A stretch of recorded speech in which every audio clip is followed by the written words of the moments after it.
पित्रा चानुमथो राजा वासुदेवानुमोदितः चकार राज्यं धर्मेण पितृपैतामहं विभुः. இதன் பிறகு ராஜ ரிஷியான யுதிஷ்டிர மகாராஜன் அவரது பெரியப்பனின் அனுமதியுடன் பகவான் ஸ்ரீகிருஷ்ணரால் ஊர்ஜிதப்படுத்தப்பட்ட சட்டங்களுக்கும் அரச நீதிக்கும் ஏற்ப உறுதியாக அரசாட்சியை நடத்தி வந்தார்.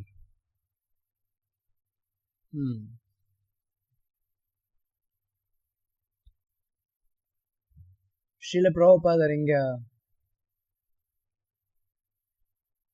ஜனநாயகத்தினுடைய தவறுகளை சுட்டி காட்டுறார். அல்லது இன்னும் தெளிவா சொல்லணும் அப்படின்னா, ஜனநாயகத்தை கண்டிக்கிறார் நம்ம சொல்லலாம். தவறுகளை சுட்டி காட்டுறதுக்கும் கண்டிக்கிறதுக்கும் ஒரு சில வேறுபாடுகள் இருக்கு. இன்றைய சமுதாயத்துல பார்த்தோம் அப்படின்னா, ஜனநாயகம் இருக்கக்கூடிய காரணத்தினால மக்கள் நிறைய பேர் ஜனநாயகத்தினுடைய தவறுகளை சுட்டி காட்டின்னு இருக்காங்க. ஜனநாயகம் இல்லை அப்படின்னா, அரசாட்சி இருக்கு அப்படின்னா அந்த அரசாட்சியினுடைய குறைகளை சொல்ல முடியாது.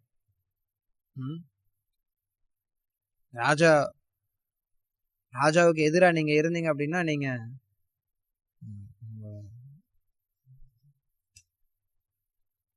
தூக்கி போட்டுருவாங்க, அவ்வளவுதான். ராஜாவுக்கு எதிராக நீங்க இருக்க முடியாது. இன்னைக்கு நம்ம பார்க்கிறோம் அரசியல் நிலவரத்துல யாரு அரசாட்சியில இருக்கிறாங்களோ அவங்களுக்கு ஆதரவா இருக்கக்கூடிய மக்களை காட்டிலும் எதிர்ப்பா இருக்கக்கூடிய மக்கள் தான் நிறைய பேர். பொதுவா நம்ம எடுக்கிறோம், ஒரு உதாரணத்திற்கு ஜனநாயகத்தினுடைய சாதாரண ஒரு தேர்தல் நம்ம எடுத்துக்கிட்டோம் அப்படின்னா, பொதுவா சராசரியா ஒரு தேர்தல் நடக்குது அப்படின்னா ஒரு 65-70% மக்கள் தான் ஓட்டு போடுறதுக்கு போறாங்க. 100% மக்கள் எல்லாரும் ஓட்டு போட போறது கிடையாது. 65% மக்கள் ஓட்டு போட போறாங்க. அதுல நிறைய கட்சி இருக்குது. அதுல வெற்றி பெறவங்க பெறக்கூடிய வாக்கு பார்த்தோம் அப்படின்னா ஓட்டு போட்டதுல ஒரு 20%-25% வாங்கி வெற்றி பெறாங்க. அப்படின்னா கிட்டத்தட்ட மொத்த ஜனத்தொகையில 15-20% மக்கள் தான் அந்த நபரை விரும்புறாங்க. அதுக்கப்புறம் அந்த மாதிரி மக்கள்ல இப்ப தமிழ்நாட்டுல எடுத்துக்கிட்டீங்கன்னா 234 தொகுதிகள் இருக்கு. இந்த 234 தொகுதிகள்ல 117 தொகுதிகள்ல ஒரு கட்சி ஜெயிச்சிட்டா போதும். ஓகே, 118 தொகுதிகள்ல ஜெயிச்சிட்டா போதும். அப்படின்னா அது பாதி ஆயிடுது. ரைட்? அப்ப கிட்டத்தட்ட 10% மக்களுடைய ஆதரவு இருந்தாலே போதுங்கிற மாதிரி இருக்கு.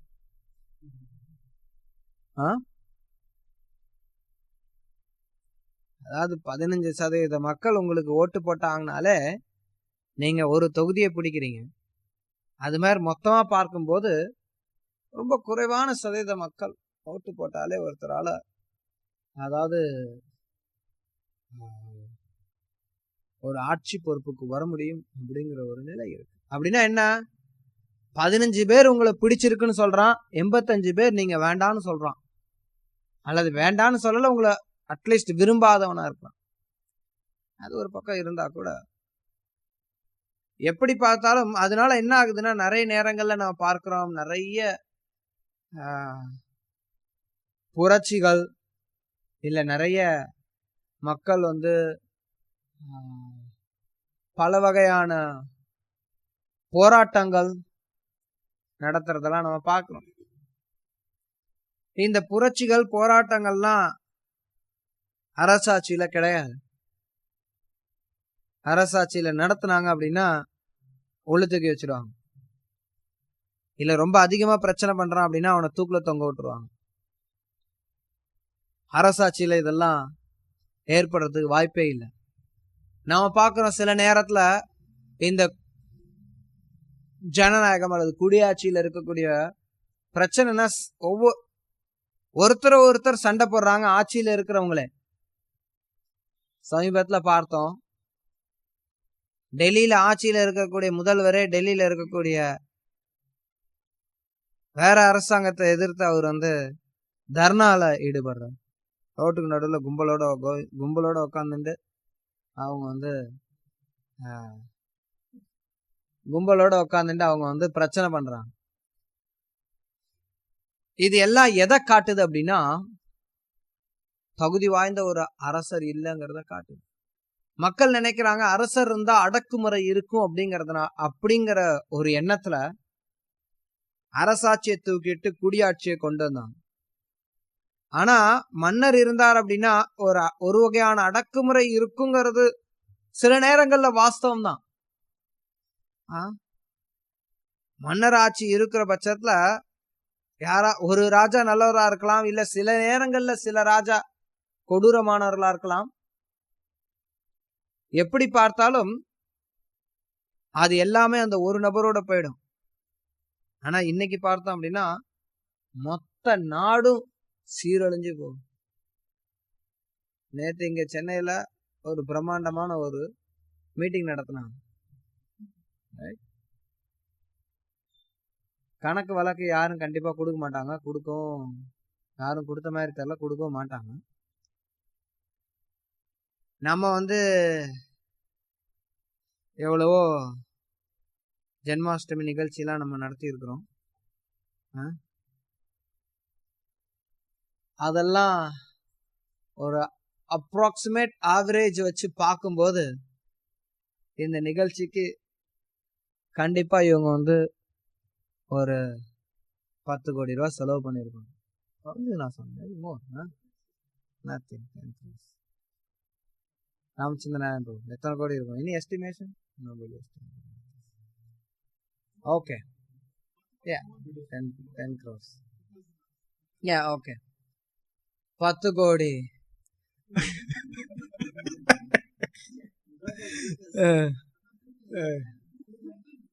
தெரியல, மத்த ஒரு சில கட்சி மீட்டிங்ல கொடுப்பாங்க, பிரசாதம் கொடுக்க மாட்டாங்க, வேற கொடுப்பாங்க. பிரியாணி, குவார்டரு, அந்த செலவெல்லாம் யார் சேர்ப்பா?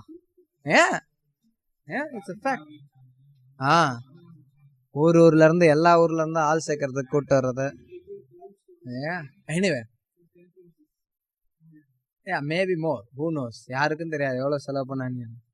பெரிய பெரிய பேனர், பெரிய பெரிய டெக்கரேஷன், மேபி மோர், டெஃபினெட்லி மோர். ஏன்னா பல கோடி ரூபாய் செலவழிச்சு இது ஒரு இடத்துல, ரைட்? இது மாதிரி ஒவ்வொரு கட்சியும் பல இடத்துல கூட்டம் போடுறாங்க. இதெல்லாம் எத்தனை வருஷத்துக்கு நடக்குது? 5 வருஷத்துக்கு இவ்வளவு கோடி ரூபாய் செலவு பண்றாங்க. மக்கள் ஒவ்வொருத்தரும் ஒவ்வொரு தடவையும் ஒவ்வொரு ஒப்பீனியன், மக்களுக்கு வேற செய்யற வேலையை பார்க்காம அவங்க இதுலயே எவ்வளவு நேரத்தை ஒவ்வொருத்தரும் கழிக்கிறாங்கன்னு பார்த்தோம்னா, இதனால உண்மையில நமக்கு பிரச்சனைகள் தான் அதிகமாக காட்டும், வசதிகளை காட்டும். மேலோட்டம் பாக்குறதுக்கு ஏதோ ஒரு ராஜா இருக்கிறார், அவர் சொல்றதெல்லாம் நம்ம கேட்கணுமா? இப்ப மட்டும் நீ என்ன பண்ற? உண்மையில ஒரு ராஜா அப்படிங்கிறவர் எப்படி இருக்குன்னா, ஒருத்தருக்கு தனியா நீங்க ஒரு பொறுப்பை கொடுத்தீங்கன்னா அந்த ராஜா அந்த பொறுப்போட இருந்து ஆகணும். இங்க பார்த்தோம்னா நம்ம அடிக்கடி பாக்குறோம், ஏதாவது ஒரு ஊழல் புகார் அல்லது ஏதாவது ஒரு பிரச்சனை வந்தறியும், ஒரு அமைச்சர் இன்னொரு அமைச்சரை காட்டுவார், அந்த அமைச்சர் இந்த அமைச்சரை கை காட்டுவார், இவன் இவனை கை காட்டுவான். யாரும் கடைசியில பொறுப்பு இருக்க மாட்டாங்க. ஆக மொத்தம் நிர்வாகம் அவங்க உருப்பட நடக்கிறது கிடையாது. அரசாட்சியில அரசர் அப்படி சொல்ல முடியாது, அரசர் அப்படி இருக்க முடியாது. ஆனா என்ன பண்றது? கலியுகத்துல எல்லாம் சூத்ரர்கள். பிரபுபாதிங்க, கலியுகத்துல எல்லாரும் சூத்ரர்களா இருக்கிறாங்க. இவங்க யாருக்கும் எந்த பயிற்சியும் கிடையாது. இந்த மக்கள் எல்லாம் போய் ஓட்டு போட்டு இன்னொருத்தனை தேர்ந்தெடுக்கிறதுனால என்ன மாற்றம் வரப்போகுது? ஒன்னும் பெருசாமா, இக்கரைக்கு அக்கறை பச்சை. ஒருத்தர் இருக்கும்போது இன்னொருத்தர் இருந்தா நல்லா இருக்கும், இன்னொருத்தர் இருக்கும்போது இன்னொருத்தர் இருந்தா நல்லா இருக்கும். அதுவும் தமிழ்நாட்டுல நல்லா பாக்குறோம். இந்திரு அவரு, இந்த அம்மா அந்த ஐயா, இந்த அம்மா அந்த ஐயா.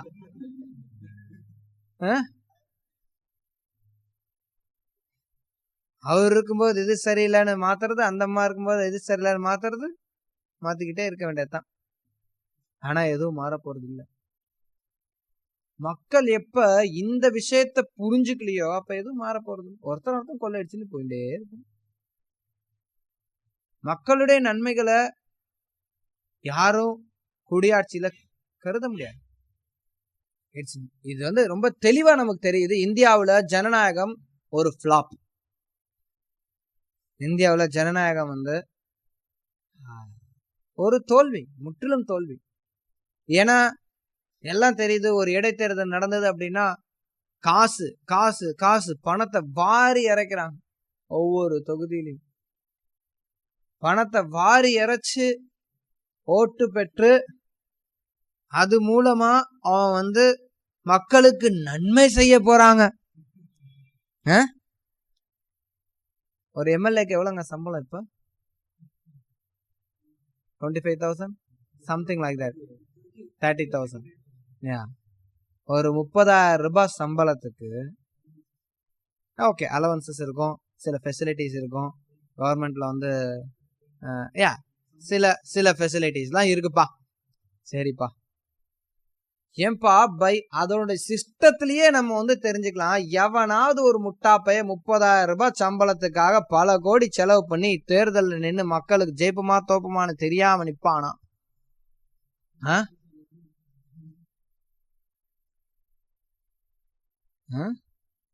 யாராவது அது மாதிரி இருப்பானா?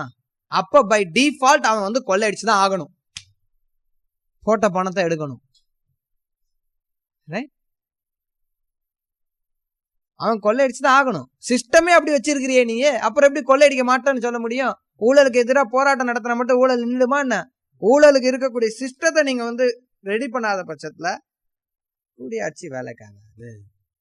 ஆனா இன்னைக்கு மக்கள் அதை புரிஞ்சுக்கிறது இல்லை. மக்கள் நினைக்க நான் ஓட்டு போட்டு என்னோட ஓட்டுல நான் அவனை தேர்ந்தெடுக்கிறேன். போய் அவனோட ஓட்டு தூக்குற. நீ ஏன் ஓட்டு போடுற? மீடியால ஒருத்தனை ப்ரொஜெக்ட் பண்றான், ரைட்? யார மீடியா ப்ரொஜெக்ட் பண்ணதோ ப்ரமோட் பண்ணதோ அவனுக்கு போய் நீ ஓட்ட போடுற. அப்ப என்ன ஆகுது? மக்கள் இவன் வந்தா சரியாயிடும், அவன் வந்தா சரியாயிடும் நினைக்கிறான். ஒரு முறையான சமுதாயம் இருந்து அந்த முறையான சமுதாயத்துல இருக்கக்கூடிய பிரிவுகள்ல சத்திரிய பிரிவு சமுதாயம் பிராமண சத்திரிய வைஷ்ய சூத்ர பிரிக்கப்பட்டு அந்த சத்திரியர்கள் முறையான தகுதிகளோட வர்ற பட்சத்துலதான் சமுதாயம் ஒழுங்கா போக முடியும். இல்லைன்னா இது மோசமா போயிட்டே தான் இருக்கும். நல்லா தெரியுது இருக்கக்கூடிய அரசியல்வாதிகள்ல எல்லாருமே கொள்ளக்காரன்னு. சில பேர் அதுல கொஞ்ச நேர்மையா இருக்கிறான், சில பேர் ரொம்ப மோசமா இருக்கிறான், அவ்வளவுதான். அவன் எப்ப கொஞ்சம் நல்லா இருக்கிற மாதிரி தெரியுது, அவன் எப்ப மோசமாவான்னு தெரியாது. ஒண்ணு காஞ்சி போன மலம், இன்னொன்னு ஃப்ரெஷ்ஷான மலம், அவ்வளவுதான். அவ்வளவுதான் வித்தியாசம். ஒண்ணு பாக்குறதுக்கு இப்ப காஞ்சி போயிடுச்சுன்னு நினைக்கிறோம், இன்னொன்னு ஃப்ரெஷ்ஷா இருக்குது, அவ்வளவுதான். ஆக மொத்தம் எல்லாம் சாக்கடை தான். நிறைய பேர் சொல்றாங்க அரசியல் தான் சாக்கடை. ஏன் அரசியல் தான் சாக்கடை ஆகுது? தர்மா, ராஜ தர்மா, ராஜநீதி எங்க போச்சு? இன்னைக்கு ஏன் அரசியல சாக்கடைன்னு சொல்றாங்க? ராஜ தர்மம் இருக்கு, சாஸ்திரம் அதை சொல்லுது. ராஜானா கிருஷ்ணருடைய பிரதிநிதி ராஜா. சைத்தன்ய மகாபிரபு பாக்குறோம், ஒரு சந்துகாசியினுடைய கதையில நம்ம பாக்குறோம். மகாபிரபு போய் சந்துகாசிட்ட சொல்லுவார். சந்துகாசி ஒரு நல்ல ராஜா கிடையாது, ஒரு முஸ்லிம் ராஜா. இருந்தாலும் சந்துகாசிட்ட போய் மகாபிரபு சொல்ற, நீங்க பகவானுடைய பிரதிநிதிங்கிற. ஏன்னா ஒரு மன்னர் இன்னைக்கு கூட நம்ம சொல்லலாம். இன்னைக்கு இருக்கக்கூடிய பிரதமர் போய் முதலமைச்சர்கிட்ட போய் நம்ம சொல்லலாம், எஸ் வாஸ்தவம் தான், கடவுளுடைய பிரதிநிதியாக செயல்பட வேண்டியவர்கள். ஆனா அப்படி செயல்படுறது இல்லை ஒண்ணு. ஆனா இந்த மக்கள் ரொம்ப முட்டாளா இருக்கிறது என்ன விஷயம்னா, இவ்வளவு கோடிய செலவு பண்ணி இவ்வளவு கொள்ளையடிக்கிறான், இவ்வளவு பாவம் வருது, அதெல்லாம் ஒரு பக்கம். இன்னொரு பக்கம் என்னன்னா, இவ்வளவு பிரதிநிதி ஆகிறதுனால இந்த மக்களுடைய பாவங்களுக்கும் தான் 6ல் 1 பங்கு பொறுப்பெடுக்கணும். ஆனா அதெல்லாம் மறந்துறாங்க, தெரியதில்லை. கர்ம விதிகளை பற்றிய அறிவு இல்லை, தர்மத்தை பற்றிய பாடம் இல்லை. தர்மத்தை பத்தி யாருமே சொல்லி தரது கிடையாது. ஒரு ராஜாவினுடைய கடமை என்ன, ராஜநீதி என்ன அப்படிங்கறது ஆரம்பத்துல இருந்து யாரும் சொல்லி தரது கிடையாது. இன்னைக்கு யாரு அரசியல்ல வராங்க, யார்கிட்ட பணம் இருக்கோ அவன் அரசியல்ல பெரிய ஆளா வரான். பணம் இருந்தா போதும், இல்ல அதுக்கு மேல கொஞ்சம் இருந்ததுன்னா யாருக்கிட்ட கொஞ்சம் பொருளாதார திறமை இருக்கோ. இன்னைக்கு நிறைய பேர் அதான் நினைக்கிறாங்க. அதுவும் சில பேர் இருக்காங்க. சில பேர் சினிமால கொஞ்சம் தக்க தையன்னு சொல்லி காலையும் கையும் 4 பக்கம் தூக்கிக்கிட்டு, கை காலை 4 பக்கம் தூக்கி ஆடனா இல்ல அடிச்சா அவன் ஹீரோவாயிடுறான். உண்மையான ஹீரோலாம் இப்படியா ஹீரோ வர்றது கிடையாது. உண்மையான ஹீரோ சும்மா ஷூட்டிங்ல ஸ்டண்ட் போடுறவர் இல்ல, டூப் போட்டு ஸ்டண்ட் போடுறவங்க. அதுவும் அது கிடையாது உண்மையான ஹீரோ. பார்க்கலாம், இங்க பார்க்கிறோம். யுதிஷ்டிர மகாராஜ், அர்ஜுனா மிகப்பெரிய வீரர்கள். இல்ல சமீப காலத்துல கூட இருந்த ராஜாக்கள் நம்ம பாக்குறோம். சும்மா நம்ம ஊர்ல என்ன பண்றாங்க, பெரிய பெரிய ராஜாக்களை ரொம்ப பெருமையா சில பேர் சொல்லிக்கிறாங்க. ஈவன் சமீப காலத்துல இந்தியா ஆங்கிலேயர்கள் கைப்பற்றின காலத்துல கூட இந்தியாவில நிறைய ராஜாக்கள் இருந்தாங்க. அங்க இருந்த ராஜாக்கள்லாம் இன்றைக்கும் அவர்களுடைய வீரத்திற்கும் அவர்களுடைய நீதிக்கும் அவர்களுடைய பராக்கிரமத்திற்கும் பெயர் பெற்றவர்கள். இன்னைக்கும் சொல்றோம், வீரபாண்டிய கட்டபொம்மன் எவ்வளவு ஒரு கட்டபொம்மன் அவ்வளவு ஒரு பாண்டியர், அவர் பேரே வீரபாண்டியன் ஆயிடுச்சு. பாண்டியராஜா, எஸ் டெஃபினெட்லி, நிச்சயமா. அது மட்டும் இல்ல, நிறைய ராஜாக்கள். ஈவன் நீங்க முஸ்லிம் ராஜாக்கள் எடுத்துக்கோங்க, சமுதாய ரீதியா பல பிரச்சனைகளை கொடுத்திருந்தா கூட ஒரு ராஜான்னு வரும்போது அதுக்கான ஓரளவிற்கு இருந்தது. சமுதாயம் நிச்சயமா சீரழிஞ்சு போய்தான் இருந்தது கலியுகத்துல. இருந்தாலும் இந்த குடியாட்சியின் மூலமா அது இன்னும் தரத்தரம் கீழே அதல பாதாளத்துக்கு வந்துடுச்சு. ஒரு ராஜாவினுடைய நிலை அப்படிங்கிறது யாரும் எதுக்கும் பொறுப்பெடுத்துக்கிறது கிடையாது. இருக்கிற வரைக்கும் எவ்வளவு சுருட்டலான்னு தான் நினைக்கிறான். 5 வருஷம் தான் அதிகபட்சம். அடுத்த 5 வருஷம் வருமா வரதா தெரியாது. இந்த 5 வருஷத்துலயும் எத்தனை வருஷம் நீடிக்கும்னு தெரியாது. கிடைக்கிறது கொஞ்ச காலம். கொஞ்ச காலத்துல எவ்வளவு சுருட்ட முடியும் சுருட்டலாம். கோட்டை கோடி எல்லாம் எந்தெந்த கோடிக்கெல்லாம் போய் கோடியை சுருட்ட முடியுமோ அந்தந்த கோடிக்கெல்லாம் போய் கோடியை சுருட்டி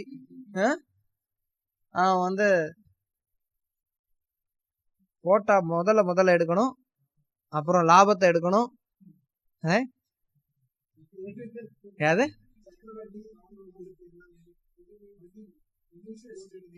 ஓகே, அடுத்த தேர்தலுக்கு வர்றதுக்குள்ளார அதுக்கு சேர்த்து செலவழிக்கணும். யோசிச்சு பாருங்க, யாராவது யோசிச்சு பாருங்க. இப்ப நீங்க மன்னர் ஆட்சியில எடுத்துக்கோ, ஒரு மன்னர் இருக்கார், எல்லாமே மன்னரோட சொத்து. அதுல நீங்க என்னத்த கொள்ளையடிப்பீங்க? உங்களுக்கு கொள்ளையடிக்கிறதுக்கு என்ன இருக்கு? இப்ப உங்க வீடு இருக்கு, நீங்க உங்களுக்குன்னு ஒரு வீடு இருக்கு, பக்கத்துல இன்னொருத்த வீடு ஒண்ணு இருக்கு, ரைட்?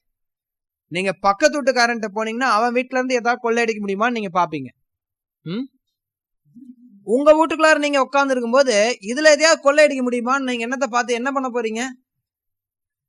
வாய்ப்பே கிடையாது. ஆனா அதேதான் இன்னைக்கு, அதாவது ராஜா காலத்துல என்ன பண்ணுவான்னா, ராஜா அப்படியே கொள்ளையடிக்கணும்னு நினைச்சாலும் பக்கத்து வீட்டுல போய் தான் கொள்ளையடிப்பான், ரைட்? அதாவது பக்கத்து நாட்டுக்கு போய் தான் கொள்ளையடிப்பான். இங்க இருக்கிறவன் என்ன பண்றான்னா, அரசாட்சி இந்த குடியாட்சியில ஏன்னா உள்ளே இருக்கிறான், ஏன்னா அவனுக்கு எதுவும் சொந்தம் கிடையாது, நாடு அவனுக்கு சொந்தம் கிடையாது. அதனால இருக்கிற வரைக்கும் கொள்ளையடிப்போம்.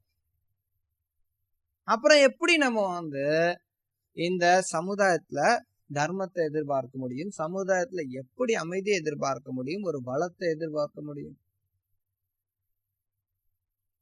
ஒவ்வொருத்தரும் ஒவ்வொரு அரசியல் கட்சியும் பார்த்தோம்னா ஒவ்வொரு வாக்குறுதிகளை அள்ளி வீசின்னு இருக்கிறாங்க.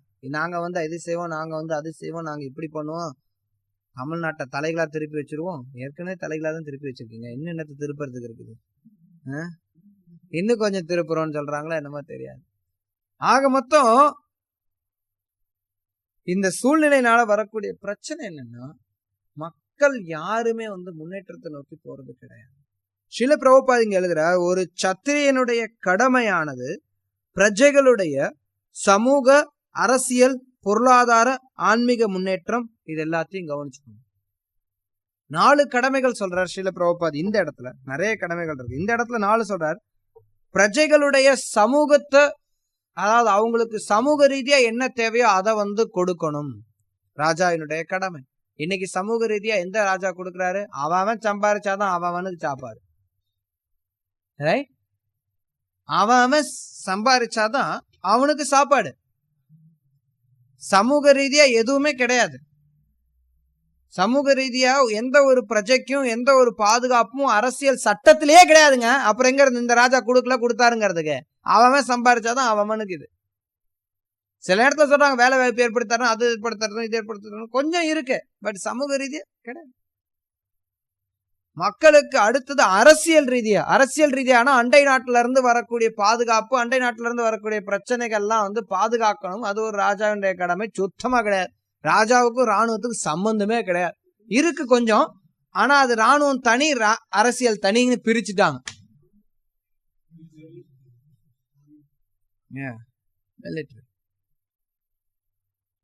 உண்மையில வந்து ராஜா தான் முன்ன நிக்கணும். இன்னைக்கு வந்து மிலிட்ரி ஏதாவது ஒரு சண்டை அப்படின்னா ராஜா, அதாவது பிரதமரை முதல்ல கொண்டு போய் குண்டு தலைக்காத அண்டர் கிரவுண்ட்ல முதல்ல அதான் பண்றாங்க. இன்னைக்கு பாத்தீங்கன்னா ஏதாவது ஒரு சண்டை அண்டை நாடு வந்து தாக்குது அப்படின்னா உடனே வந்து தனியா எங்கேயாவது ஒரு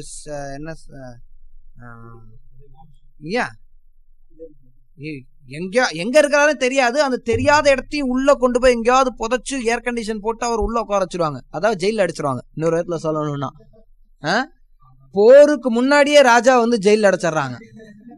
அதுதான் இன்னைக்கு இருக்கக்கூடிய நிலவரம். இன்னும் சொல்ல போனோம்னா கம்ப்ளீட்லி டிஃபரெண்ட். ராஜா என்ன பண்றாரு, முன்ன போய் அவர் நின்று சண்டை போடுவார். அரசியல் பாதுகாப்பு ராஜாவனால கொடுக்க போடும். இன்னைக்கு அது கிடையாது, சிஸ்டம் கிடையாது. உள்ள கொண்டு போய் பயந்துகிட்டு உட்காந்துக்கிறது. ராஜா மக்களுக்கு பாதுகாப்பு தரணும் அரசாட்சியில. இன்னைக்கு மக்கள் வந்து ராஜாவுக்கு பாதுகாப்பு தராங்க. இன்னைக்கு பாக்குறோம், யாராவது வராங்க அப்படின்னா இத்தனை ஆயிரம் போலீஸ், அத்தனை ஆயிரம் போலீஸ். எதுக்கு? ராஜாவுக்கு வந்து பாதுகாப்பு இல்லப்ப. அப்படினாலே அங்க வந்து சமுதாயம், அரசாட்சி சரியில்லைன்னு அர்த்தம். மனு சமிதால மனு சொல்றாரு, எந்த வீட்டுல, உங்க வீட்டுல நீங்க வந்து பூட்டு போடுறீங்கன்னு வச்சுக்கோங்க, அப்ப அந்த அந்த ராஜாவுக்கு நீங்க வந்து வரி செலுத்த தேவையில்லையா? அப்படின்னா என்ன அர்த்தம்னா, நீங்க வீட்டுல பூட்டு போடுறீங்கன்னா உங்க வீட்டுக்கு பாதுகாப்பு இல்லைன்னு அர்த்தம். உங்க வீட்டுக்கு பாதுகாப்பு இல்லை அப்படின்னா அப்ப ராஜா சரியில்லைன்னு அர்த்தம். சரியில்லாத ராஜாக்கு எதுக்கு வரி செலுத்தணும்? இன்னும் கூட எனக்கு தெரியும், நாங்க எங்க பாட்டி ஊர்ல எல்லாம் இருக்கும்போது, கிராமத்தெல்லாம் போகும்போது அங்க வீட்டுல பூட்டே கிடையாதுங்க. இப்ப போட்டாங்க. நான் சொல்றது ஒரு 20 வருஷத்துக்கு முன்னாடி வீட்டுல பூட்டே கிடையாது. எங்கேயாவது 10 நாள் 15 நாள் வீட்டை விட்டு வெளில போறாங்க அப்படின்னா அப்ப பூட்டிட்டு போவாங்க. அதுவும் பண்ணக்கூடாது சொல்றேன். ஆதி காலத்துல அப்ப பூட்டுங்கிறதே கிடையாது. எங்க வீட்டுல கூட என்ன பண்ணுவோம்னா, ராத்திரி கதவெல்லாம் பராரும் திறந்து வச்சுதான் காத்து வரட்டும்னு சொல்லிட்டு படுத்து தூங்கிட்டு இருப்போம்.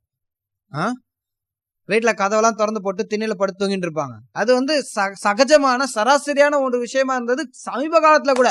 ஆனா இன்னைக்கு பார்த்தா பூட்ட போடுறான், 4 பூட்ட போடுறான், வெளியில ஒரு பூட்ட போடுறான். அதாவது என்ன பண்றாங்க தெரியுங்களா, நகைய வந்து பீரோக்குள்ளார, ஒரு லாக்கருக்குள்ளார, இன்னொரு லாக்கர்ல அதுவும் ஒவ்வொரு பீரோ ஒவ்வொரு மாதிரி கொடுக்குறான். இங்க அடியில திருவுறது, அடியில ரேக் கொடுக்குறான், மேல ரேக் கொடுக்குறான், இங்க அட்டியில எங்கிட்டாவது ஒரு பக்கம் சைட்ல பார்த்தா தெரியாத மாதிரி ஒரு லாக்க கொடுக்குறான்.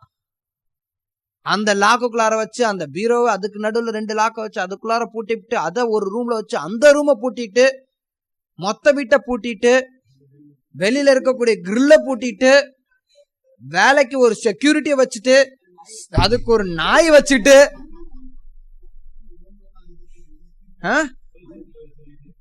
அது கூட இருக்கு. சில நேரத்துல ரொம்ப நாள் நீங்க வெளியில போறீங்கன்னா போலீஸ் ஸ்டேஷன் சொல்லிட்டு போவாங்கங்கிறாங்க. இப்ப போலீஸ் ஸ்டேஷன்ல சொல்லிட்டு போனா கூட போன இடத்துல வீட்டுல ஏதாவது ஆச்சா ஆகலையா, பக்கத்து வீட்டுக்காரன் எவனாவது நம்பிக்கையா இருக்கலாம்னு தெரிஞ்சதுன்னா அவங்கிட்டும் சொல்லிட்டு போயிருப்பான். அப்படியே கொஞ்சம் வீட்டை பாத்துக்கோங்க. பக்கத்து வீட்டுக்காரன் போன் பண்ணுவான், ஐயா 2 நாள் ஆச்சு, வீட்டு நல்லா இருக்கா? நல்லா இருக்கா, ஒன்னும் பிரச்சனை இல்லைங்க. அப்ப எங்க இருந்து இருக்குது பாதுகாப்பு? மக்களுக்கு தனிப்பட்ட ரீதியாகவும் கிடையாது, அரசு சமூக ரீதியாகவும் கிடையாது, எதுவும் கிடையாது. அடுத்து சொல்ற பொருளாதார ரீதியா பாதுகாப்பு கொடுக்கணுங்கிற. மக்களுடைய பொருளாதாரத்தை அரசாங்கம் பாக்குதா? அரசாங்கத்தினுடைய பொருளாதாரமே இங்க தள்ளாடுது. சில நேரத்துல நினைக்கிறாங்க, இன்னும் சொல்ல போனா இந்த அதெல்லாம் இதெல்லாம் தேவை. இன்னைக்கு சில பேர் நினைக்கிறாங்க பொருளாதார ரீதியா யார் நிபுணர்களா இருக்கிறாங்களோ அவங்க நல்ல ஆட்சியை கொடுக்க முடியும்னு. ஆனா பொருளாதார நிபுணத்துவம் ஒரு ராஜாவுக்கு அவசியம். ஆனா அந்த பொருளாதாரத்தை நிர்வகிக்க கூடிய திறன் தான் ராஜாவுக்கு அவசியம். பொருளாதாரத்துல அவர் செயல்படணுங்கிறது கிடையாது. பொருளாதாரத்துல நாட்டினுடைய பொருளாதாரமானது வைசியர்களை அடிப்படையாக கொண்டது, சத்திரிகளை அடிப்படையானது கிடையாது. ஆனா இன்றைக்கு பார்த்தோம் அப்படின்னா இந்த குடியாட்சியினால இதன் நாட்டினுடைய ராஜாவை தீர்மானிக்க கூடியது பெரிய பெரிய தொழிலதிபர்களா அமைகிறாங்க. அப்படிதான் இருக்கு. பெரிய பெரிய ஆளுங்க தான் யாரு எப்படி வந்தா நமக்கு வசதிங்கிறத பார்த்துதான் சப்போர்ட் பண்றோம். எல்லாருக்கும் தெரியும்.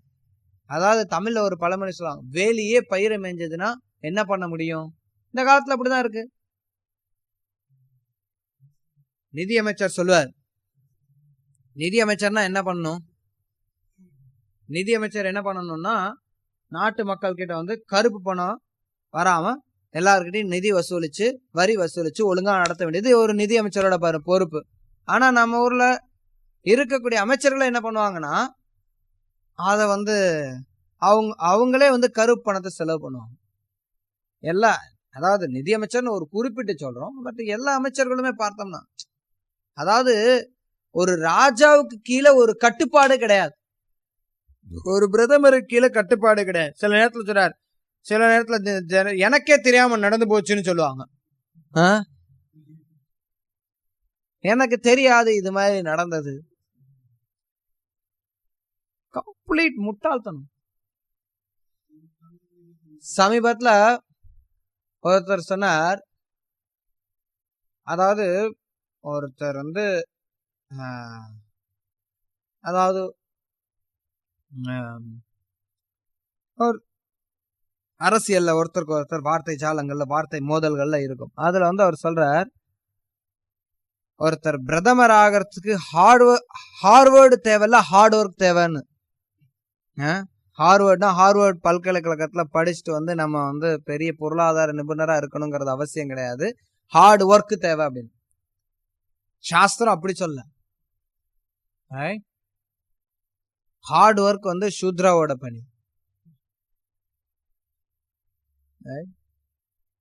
ஒரு சத்திரியா அப்கோர்ஸ் ஹார்ட் ஒர்க் சத்திரியாவுக்கும் தேவை. ஆனா அது சூத்ரனுடைய ஹார்ட் ஒர்க்ல டிஃப்ரெண்ட் ஆன. நிறைய நேரங்களை நான் பாக்குறோம். சில நேரம் இந்த என்ன ஆகுதுன்னா, சில நேரம் நினைக்கிற மக்கள் திறமையான அரசர் இல்லையே அதனால இது பெட்டர் அப்படின்னு நினைக்கிறான். ஆனா திறமையான ஒரு அரசர் உருவாகிறதுக்கான சூழ்நிலைகளை நீங்க ஏற்படுத்தி தர்றது இல்லையே. காலங்காலமா ஆயிரக்கணக்கான லட்சக்கணக்கான வருஷங்களா இருந்து வந்தது மன்னராட்சி. அது சரியில்லைன்னு சொல்லிட்டு மக்களால ஒரு வகையான சிஸ்டத்தை கொண்டு ஒவ்வொருத்தனும் போய் ஓட்டு போடுறதுனால எப்படி ஒரு அமைதியா ஒரு சூழ்நிலை ஏற்படுத்த முடியும்? நிறைய பேர் அரசியல் விஷயங்களை நுணுக்கமா ஆராயக்கூடிய நபர்கள் இருக்கிறாங்க, ரைட்? சில பேருக்கு அரசியல்னா என்னன்னே தெரியாது. அதாவது ஒரு ஒரு தேர்தல்ல இது வந்து அதாவது எத்தனையோ உதாரணங்கள் கொடுக்கலாம். ஒரு உதாரணம் என்ன அப்படின்னா, ஒரு குறிப்பிட்ட தேர்தல்ல வந்து தமிழகத்தினுடைய தற்போதைய முதலமைச்சருக்கு எதிரான ஒரு அலை இருந்தது. அப்ப யாருமே வந்து அவங்களுக்கு ஓட்டு போட கூடாது அப்படின்னு சொல்லி ஒரு வகையான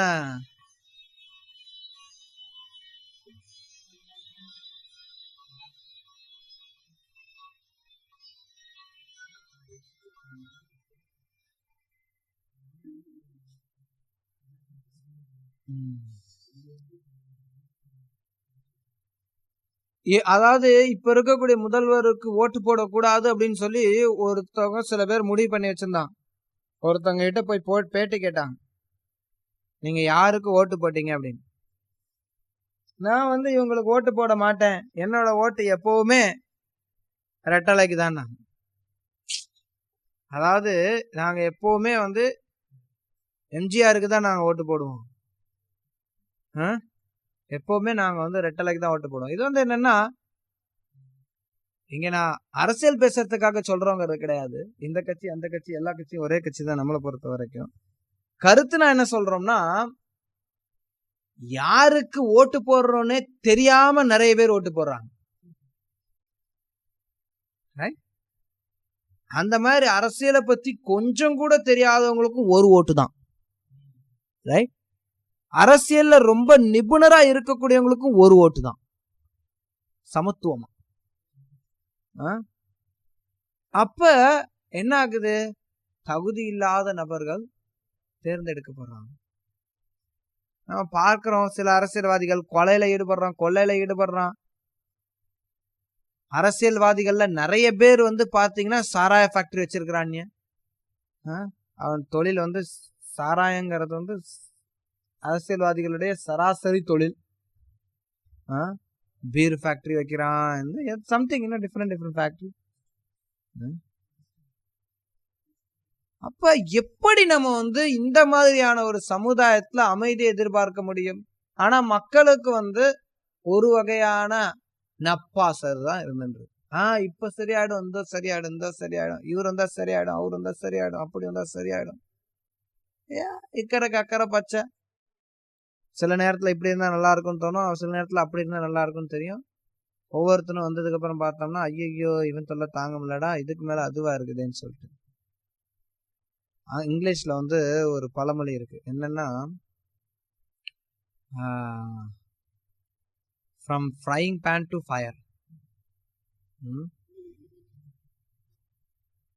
ஒரு நல்ல சட்டி இருக்கு, சட்டியில நல்லா வறுத்துன்னு இருக்காங்க. ஐயோ இங்க வந்து ரொம்ப சூடா இருக்குது, இது வந்து ரொம்ப தீ பிடிக்குது, அடி கருகுது அப்படின்னு சொல்லிட்டு அந்த பேன்ல இருந்து தூக்கி நேரா நெருப்பு தூக்கி போட்டான். ஜஸ்ட் நம்மளுடைய சூழ்நிலை வந்து இன்னும் மோசமா தான். அதாவது ஒவ்வொன்றுமே இந்த ஜனநாயகத்தினுடைய வடிவமைப்பே தகுதி இல்லாத மக்களுடைய விஷயத்தினால முடிவு பண்ணப்படுறதுனால நிச்சயமா இது வந்து மக்களுக்கு அமைதியோ வளத்தையோ நிம்மதியோ கொடுக்க முடியாது. அதுக்கு மேல சில பிரபா இன்னொன்னு எழுதுறார், ராஜாவினுடைய இன்னொரு கடமை அவர்களுடைய ஆன்மீக முன்னேற்றத்தை கவனிக்கணும். கிழிஞ்சு எது போங்க, முன்ன உன்னதே பார்க்கலையா, ஆன்மீக முன்னேற்றமாக்கும். ராஜாவே ஆன்மீகம்னா என்னன்னு தெரியாது. ராஜாவே நிறைய பேர் நாத்திகர்களா இருக்கிறாங்க. அதாவது மந்திரிகள் அல்லது முதலமைச்சர், ராஜா நீங்க சொல்றது வந்து மந்திரிகள், முதலமைச்சர்கள், பிரதமர், இவங்களே நாத்திகர்களா இருக்கிறாங்க. இவங்க எங்க இருந்து மக்களுடைய ஆன்மீக நன்மையை பார்க்க போறாங்க? இவங்களுக்கே ஆன்மீக நன்மை தெரியாது. சில பிரபுபாத காந்திக்கு ஒரு கடிதம் எழுதினார் 1947 கடைசியிலையா இருக்கும் நினைக்கிறேன், அல்லது 47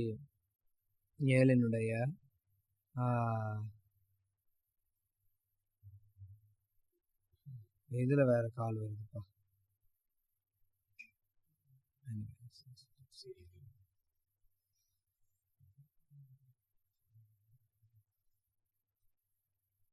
ஆம்,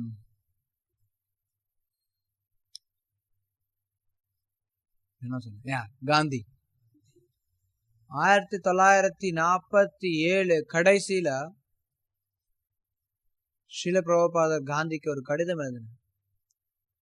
இந்த மாதிரி மக்கள் எல்லாரும் உங்களை ரொம்ப மதிக்கிறாங்க, ஆனா அந்த மக்களுக்கு எப்படி நன்மை செய்யறதுன்னு உங்களுக்கு தெரியல. மக்கள் நீங்க சொன்னா கேட்கக்கூடிய நிலையில இருக்கிறாங்க. அதனால நீங்க மக்களுக்கு எதை செஞ்சா அவங்களுக்கு நல்லதோ அதை சொல்லணும். நிறைய இடத்துல வெளியில நீங்க வந்து சொல்லிட்டு இருக்கீங்க பகவத்கீதை முக்கியத்துவம் பத்தி, ஆனா உங்களுக்கு பகவத்கீதைனா என்னன்னே தெரியாது. ஒழுங்கா அரசியல்ல இருந்து ஓய்வு எடுத்துக்கோங்க. அரசியல்ல இருந்து ஓய்வு எடுத்துட்டு எங்கூட விருந்தாவனத்துக்கு வாங்க. நான் உங்களுக்கு பகவத்கீதையை உண்மையுருள சொல்லித்தரேன். பகவத்கீதையை கேட்டுட்டு மக்களுக்கு பிரச்சாரம் பண்ணுங்க பகவத்கீதை. இதன் மூலமா இந்திய சமுதாயம் மொத்தம் மாறும். மக்களுடைய எல்லா கஷ்டங்களுக்கும் எல்லா பிரச்சனைகளுக்கும் அடிப்படை காரணம் கிருஷ்ண உணர்வு இல்லாம இருக்கிறது தான். இத புரிஞ்சுக்காத பட்சத்துல எந்த ஒரு ராஜாவும் என்னைக்குமே மக்களுக்கு வசதி வாய்ப்புகளை ஏற்படுத்த முடியாது. ஒருத்தர் சொல்றான் மக்களுக்கு வேலை இல்லா திண்டாட்டம் முக்கியமான பிரச்சனை, தண்ணி இல்ல முக்கியமான பிரச்சனை, சாலை வசதிகள் இல்லாத முக்கியமான பிரச்சனை, காய்கறி இல்லாத முக்கியமான பிரச்சனை, எது வேணாலும் எப்படி வேணாலும் சொல்லலாம். ஆனா அடிப்படையில எல்லா பிரச்சனைகளுக்கு மூல காரணம் கிருஷ்ண உணர்வு இல்லாமல் இருப்பதே. அதனால மக்கள் மத்தியில கிருஷ்ண உணர்வு கொடுக்கிறது தான் எல்லா விதமான சமூக பிரச்சனைகளுக்கும் நிரந்தர தீர்வு அமையும். அதனால கிருஷ்ண உணர்வு மக்களுக்கு கொடுக்கறதுக்கு நீங்க முன் வரணும் அப்படின்னு சொல்லி ஸ்ரீல பிரபுபாதர் காந்திக்கு அழைப்பு விடுத்தார். அதே கடிதத்துல பிரபுபாதர் அவருக்கு ஒரு எச்சரிக்கையும் விடுத்தார். நீங்க அரசியல இருந்து ஓய்வு பெற்று நான் சொல்ற மாதிரி நீங்க செய்யல அப்படின்னா கூடிய சீக்கிரத்துல உங்களுக்கு மரணம் ஏற்படும். கூடிய சீக்கிரத்துல மோசமான ஒரு சூழ்நிலையை நீங்க சந்திக்க வேண்டியது, மோசமான நிலை உங்களுக்கு வரும் சொல்லி கொஞ்ச நாள் தான் காந்திக்கு அவ்வளோ மேல தூக்கி வச்சுட்டு இருந்தவங்க. அதே மக்கள் எந்த மக்களுக்காக அவர் போராடினாரோ, எந்த மக்களுக்காக தன்னுடைய வாழ்க்கையை அவர் தியாகம் பண்ணாரோ அதே மக்கள்ல ஒருத்தர் அவரால் திருப்தி அடையாம அவர் வந்து கொண்டாங்க. நம்ம பார்க்கிறோம், இயற்கையா நிறைய இடத்துல பார்க்கிறோம். இந்திரா காந்தியினுடைய வாழ்க்கையில பார்க்கிறோம். எந்த மக்கள் என்னை பாதுகாப்பாங்கன்னு அவங்க நினைச்சாங்களோ அதே மக்கள் அந்த அம்மாவை போட்டு தள்ளிட்டாங்க.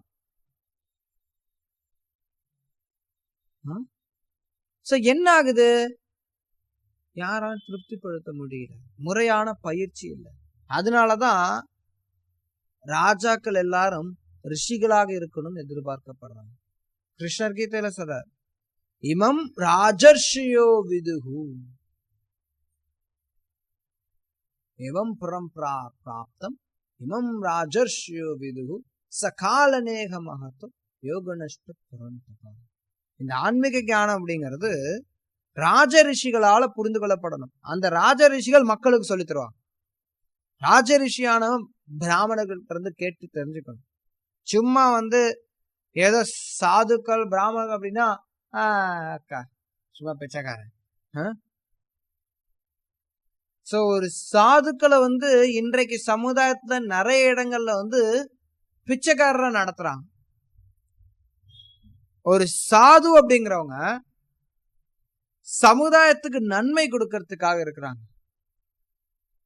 சாதுக்கள் அல்லது பிராமணர்கள் தான் சமுதாயத்தினுடைய உயர்ந்த ஸ்தானத்தில் இருக்கக்கூடியவர்கள். அவர்களின் சொல்படி சத்திரியன் கேட்கணும். ஒரு பிராமணர் ஒரு சாது சந்திக்க வரார் அப்படின்னா ராஜரிஷி கீழே இறங்கணும். ராஜா வந்து பிராமணரை காட்டிலும் கீழ்நிலையில இருக்காங்க. ஆனா பிராமணன் வந்து சொத்து எதுவும் கிடையாது, அவங்கிட்ட பின்பற்றக்கூடியவர்கள் யாரும் கிடையாது, அதிகாரம் எதுவும் கிடையாது. ஆனா அறிவு, ஞானம், அந்த ஞானம் இருக்கிறதால சாதுக்கள் மதிக்கப்பட்டார்கள். அந்த பிராமணர்கள் வழிகாட்டுவாங்க ராஜாவுக்கு பல நேரங்கள்ல எப்படி செயல்படணும் அப்படிங்கிறதுக்கு. அவர்களுடைய வழிகாட்டுதலின்படி ராஜாவுக்கு எல்லா விதமான நீதிகளையும் எல்லா விதமான திறமையிலும் ஒரு ராஜா நிபுணத்துவம் பெறணும். ஒரு மகாபாரதத்துல ஒரு கதை வரும். அது பீஷ்மருடைய வாழ்க்கையில வரும். பீஷ்மர்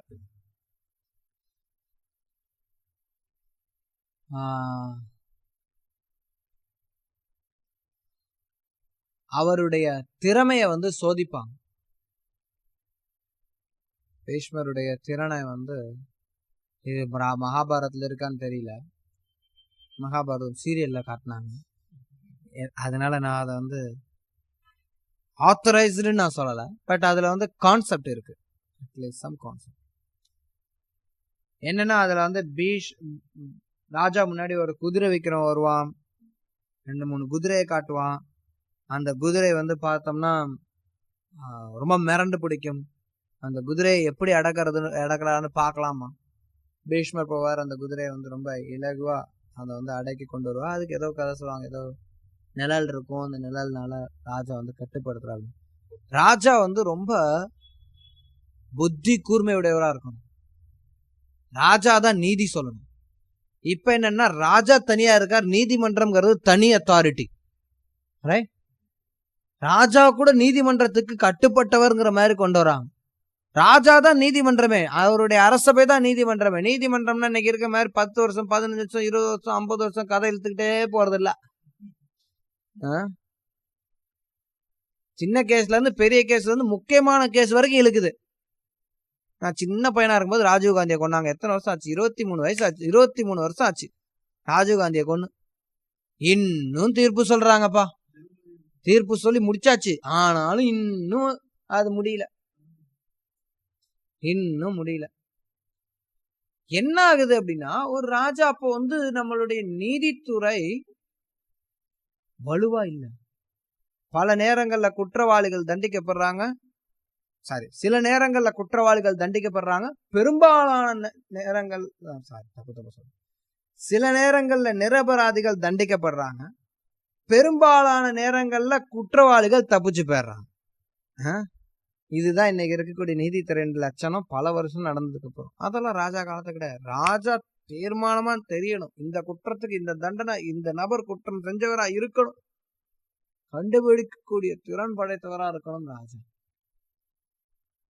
அங்கெல்லாம் பேச்சு வழக்கு நிலுவையே ஜவ்வு மாதிரி இழுக்கிறதுலாம் கிடையாது.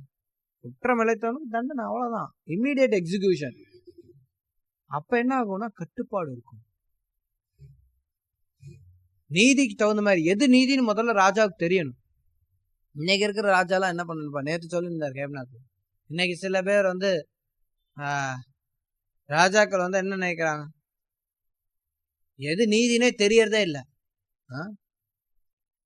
ஓரின சேர்க்கை தவறு அப்படின்னு சொல்லி ஏதோ அரிதா சொல்லிட்டாங்க நம்மளுடைய நீதித்துறையில.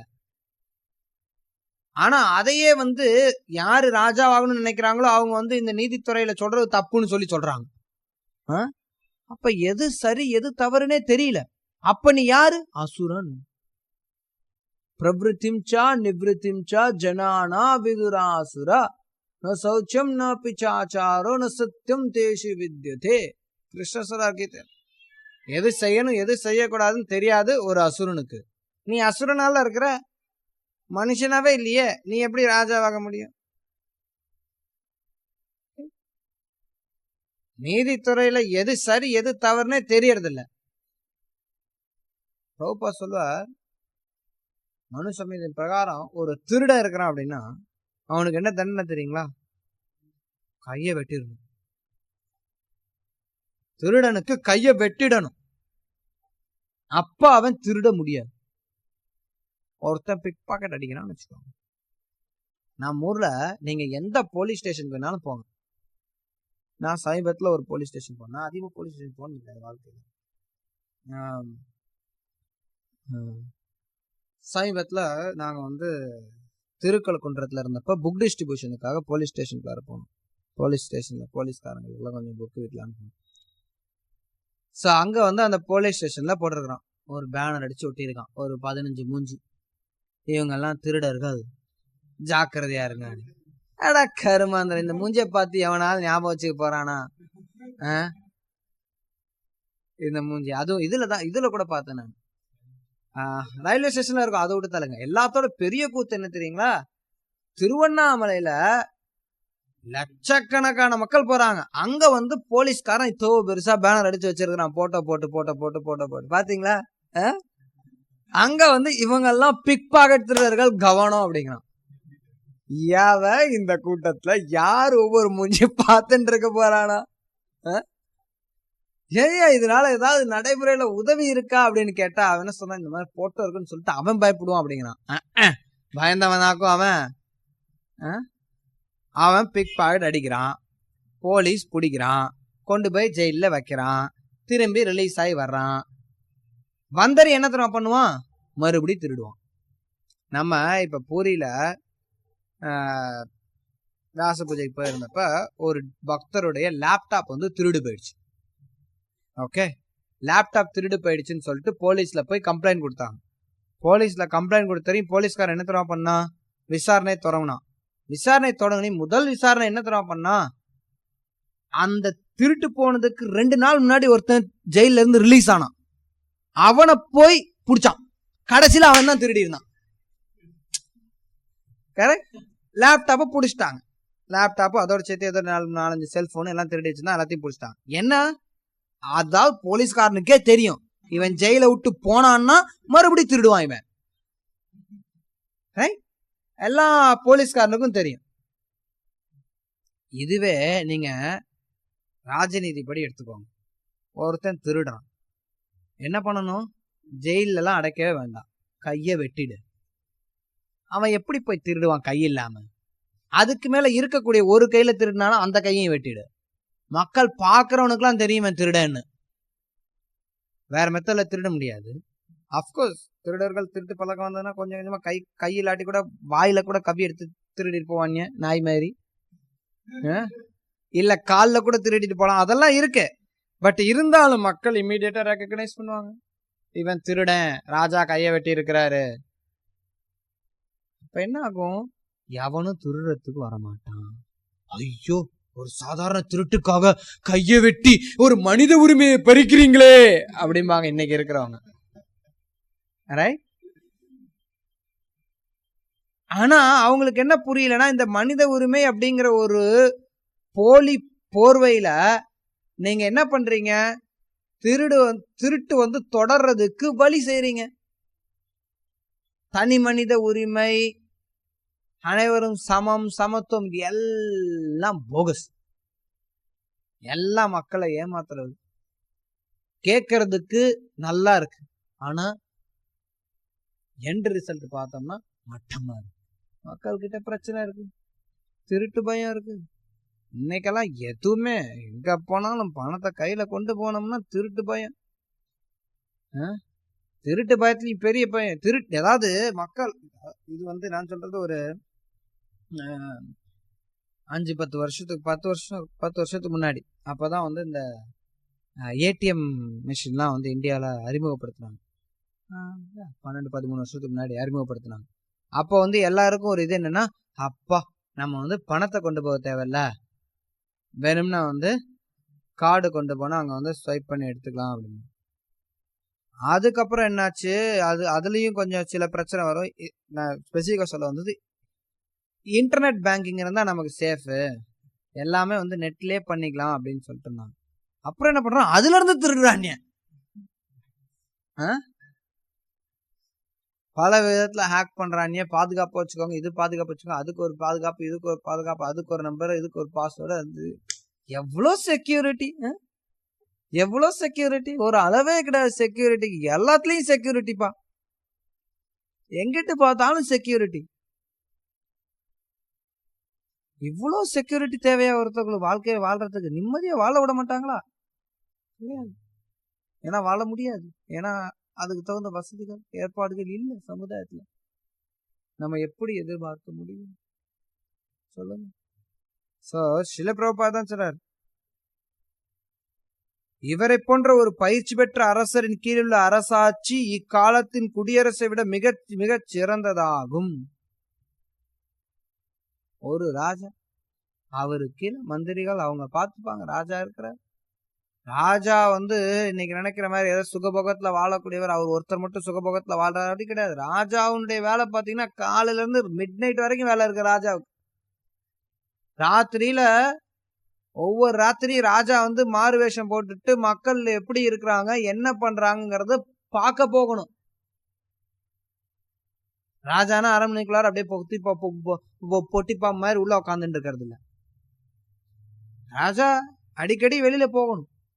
ராஜாவுக்கு எக்கச்சக்கமான வேலை இருக்கு. அவருக்கு அவ்வளவு பொறுப்பு இருக்கு. இன்னைக்கு யாருக்கும் பொறுப்பே கிடையாது. பொறுப்பே யாருக்கும் கிடையாது. வெறும் பதவிதான். அந்த பதவியில வரக்கூடிய ஒரு போகத்திற்கும் அந்த பதவியில வரக்கூடிய விஷயத்துக்கும் மக்கள் அலைப்பாய. அதனால அரசாட்சிங்கிறது வராத பட்சத்துல திறமையான நபர்கள் இருந்தால் கூட அவர்கள் குடியாட்சியின் மூலமாக நல்ல ஒரு அரசாங்கத்தை கொடுக்க முடியாது. திறமையான நபர்கள் கூட இருக்கலாம். ஆனா இந்த சிஸ்டமானது அவர்களுடைய திறமைய வெளியில வராம செஞ்சிடும். உதாரணத்துக்கு ஒரு முதலமைச்சரோ பிரதமரோ நல்லவரா இருக்கிறாருன்னே வச்சுட்டா கூட கீழே இருக்கிறவங்க ஒவ்வொருத்தரும் ஒவ்வொரு தொகுதியில செலவு பண்ணி இருக்கிறானே, காசு எடுக்கணுமே, அதிகார துஷ்பிரயோகம் பண்ணணும். அப்புறம் எப்படி நம்ம எதை அடிப்படையா வச்சு அதிகார துஷ்பிரயோகம் கூடாதுன்னு நம்ம சொல்ல முடியும்? அதுக்கான வாய்ப்பே கிடையாது. அதனால சில பிரபுபாதா தான் விரும்பினார். கிருஷ்ண பக்தி இயக்கம் உலகம் மொத்தத்தையும் மாற்றணும்னு ஆசைப்பட்டார். நமக்கு யோசிக்கிறதுக்கு ரொம்ப கஷ்டமான ஒரு பணியா நினைக்கலாம். வர்ணாசிரமத்தை அமைக்கணும். வர்ணாசிரமம் அப்படிங்கிறது வெறும்னா ஃபார்ம் கம்யூனிட்டி மட்டும் கிடையாது. ஃபார்ம் கம்யூனிட்டி ஒரு ஸ்டேஜ் வர்ணாசிரமத்துக்கு. அதுல இருந்து படிப்படியா நம்ம அங்க குருகுலம் வச்சு பிராமணர்களை உற்பத்தி பண்ணணும். சில பிரபோசனம் முதல்ல ஒரு சமுதாயத்தினுடைய அவசிய தேவை பிராமணர்கள். பிராமணர்கள் அவசிய தேவையா இருக்கும்போது பிராமண தலை சரியா இருந்ததுன்னா மிச்சதெல்லாம் சரியா இருக்கும். அது நம்ம பல இடங்கள்ல பல நிலைகள்ல நம்ம பார்க்கலாம். அட்லீஸ்ட் ஓரளவுக்கு தலை சரியா இருந்ததுன்னா மித்ததெல்லாம் நம்ம எதிர்பார்க்க முடியும். கலியுகத்துல நம்ம முந்தின யுகத்துல இருந்த மாதிரியான எல்லா விதமான தகுதிகளோட ராஜா இருப்பாங்க, எல்லா விதமான தகுதிகளோட வருவாங்க அப்படின்னு நம்ம எதிர்பார்க்க முடியாது. அப்படி எதிர்பார்க்கறது அப்படியே எதிர்பார்த்தாலும் அப்படியே வந்தாலும் உடனடியாக நடக்க போறதும் கிடையாது. அட்லீஸ்ட் நம்மளால பிரபுபா சொல்ல எந்த அளவுக்கு முடியுமோ அந்த அளவுக்கு நம்ம இந்த அரசாட்சியினுடைய தாத்பரியங்களை, அதனுடைய கொள்கைகளை நம்ம செயல்படுத்துறதுக்கு பார்க்கணும். சாதாரண மக்களுடைய வாக்குகளால தேர்ந்தெடுக்கப்படக்கூடாது. பிராமணர்கள் வேத சாஸ்திரங்கள், அதாவது வேத சாஸ்திரங்கள் சாக்ஷாத் கிருஷ்ணருடைய தோற்றம். கிருஷ்ணர் தான் வேத சாஸ்திரங்களா இருக்கிறார். கிருஷ்ணர் முழுமுதற் கடவுள். அவருக்கு கீழே வேத சாஸ்திரங்கள் உபதேசங்களை கொடுக்குது. அந்த வேத சாஸ்திரங்களுடைய விஷயங்களை கிரகிச்சு பிராமணர்கள் வாழ்றாங்க. அந்த பிராமணர்கள் சத்திரியர்களுக்கு வழிகாட்டுறாங்க. சத்திரியர்கள் வைசியர்களை கட்டுப்படுத்துறாங்க. வைசியர்கள் சூத்திரர்களை கட்டுப்படுத்துறாங்க.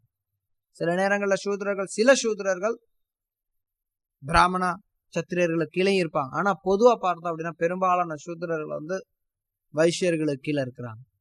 சோ இதுதான் சோசியல் ஸ்ட்ரக்சர் இருக்கணும். இன்னைக்கு அப்படியே உல்டா, எல்லாம் வேலை செய்யறவங்க எல்லாம் சூத்ரா. என்ன சில பேர் ஆர்டினரி சூத்ராவா இருக்கா, சில பேர் சொபிஸ்டிகேட்டட் சூத்ராஸ். அவ்வளவுதான். Intelligent shudras, technologies, scientist, technologist. Prabhupada சொல்ற டெக்னாலஜி வந்து is shudra job, sophisticated shudra, அவ்வளவுதான். வேதிக் 9 நீங்க பார்க்கலாம். சூத்ரனா எல்லாருமே முட்டாப்பைன்னு நினைச்சிடக்கூடாது. சூத்ரர்கள் எல்லாரும் முட்டாள்கள் கிடையாது. சூத்ரர்களும் புத்திசாலிகள் இருக்காங்க. சில சூத்ர பணிகள் இருக்கு, புத்திசாலித்தனமான பணிகள் இருக்கு. வேத கணக்கு பிரகாரம் மருத்துவர்கள் கூட சூத்ரர்கள் தான். ஸோ மருத்துவர் அப்படின்னா அவ்வளவு பயங்கர புத்திசாலியா இருக்கணும். மருத்துவன் புத்திசாலியா இருக்கணும். கட்டடம் கட்டுறவன் சூத்ரன் தான். ஆனா கட்டடம் கட்டுறவன் எவ்வளவு ஞானம் தெரிஞ்சிருக்கணும் அவனுக்கு. அதனால சூத்ரானா எல்லாருமே முட்டாள்னு அர்த்தம் கிடையாது. ஆனா இன்னைக்கு என்ன நடக்குது, எல்லாம் அந்த டெக்னாலஜிஸ்ட் வந்து அந்த டெக்னாலஜியை பேஸ் பண்ணி பிசினஸ் வருது. அதாவது சூத்ரர்களை பேஸ் பண்ணி வைஷ்யாஸ் வராங்க. வைஷ்யர்கள் தான் வந்து கவர்மெண்ட் முடிவு பண்றாங்க. அந்த கவர்மெண்ட் என்ன பண்ணுது, இவனை வேலை கையை அவனை வேலை கைன்னு சொல்லிட்டு எவனையா கோயில்ல வேலை கேட்கிறாங்க.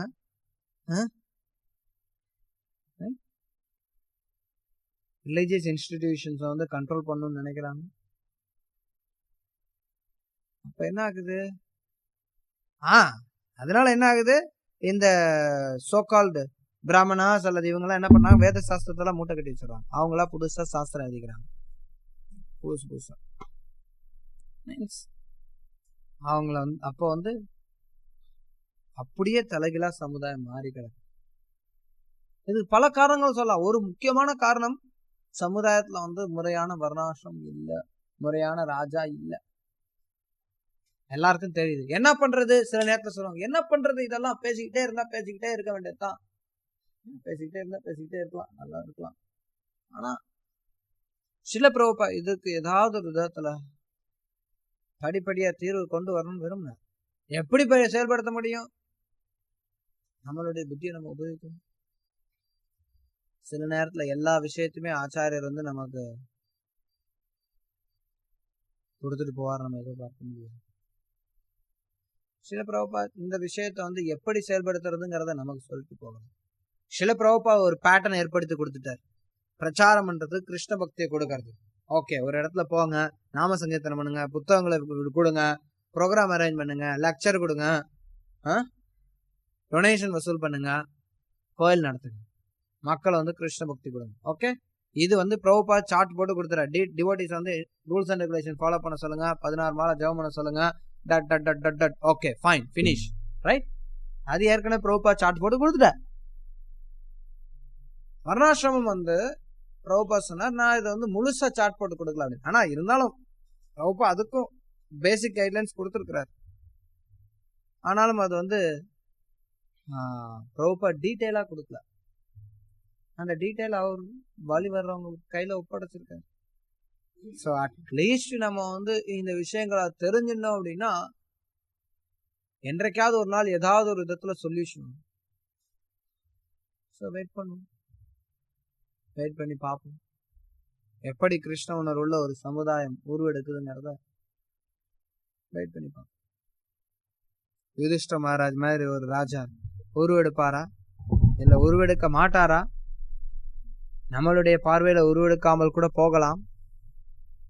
அட்லீஸ்ட் இந்த விஷயங்கள் மக்கள் மத்தியில பிரச்சாரம் செய்யப்படும் போது காலப்போக்கில்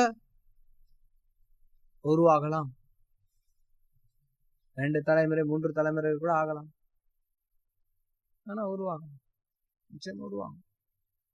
ஆனா நம்ம அதை கைவிட்டுட்டோம் அப்படின்னா, அடப்பாப்பா அப்படின்னு கைவிட்டோம்னா அவ்வளவுதான், முடிஞ்சு போச்சு.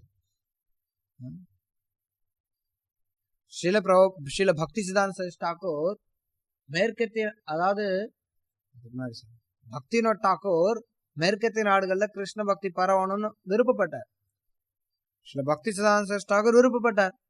பக்தி சித்தாந்த சரஸ்வதி தாக்கூர் போனதுக்கு அப்புறம் மக்கள் வந்து எப்பா இங்க இருக்கிறவனே ஒன்னும் கேட்க மாட்டேங்கிறான், அங்க போய் பிரீச்சிங் பண்றதா, அட போங்கப்பா அப்படின்னு விட்டுட்டாங்க. 30 வருஷம் 30 வருஷம், 1 வருஷம் 2 வருஷம் இல்ல, 30 வருஷம் அத பத்தி யாருமே யோசிக்கவே இல்லை.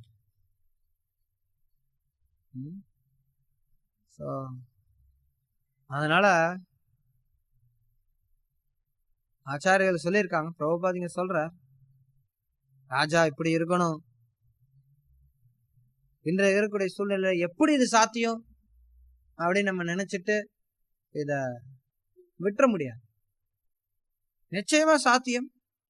ஆச்சாரியர் சொல்லியிருக்கார், நிச்சயமா சாத்தியமாகும். எப்ப சாத்தியமாகும், எப்படி சாத்தியமாகும் நமக்கு தெரியாம இருக்கலாம்.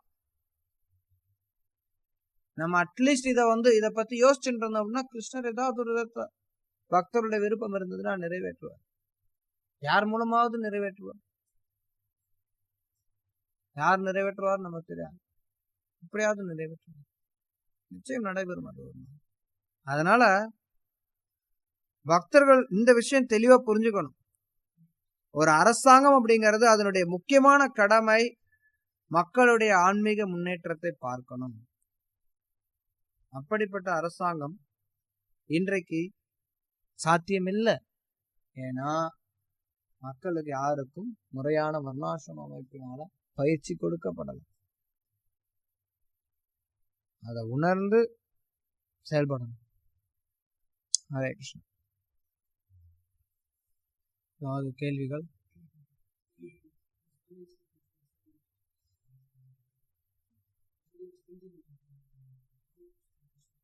Yeah. Mm. Mm.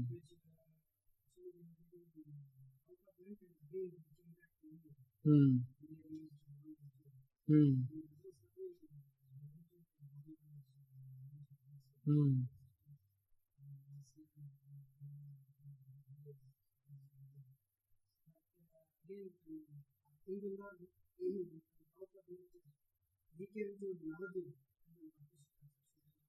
Mm. Mm. Mm. Yeah, they only came. Yeah.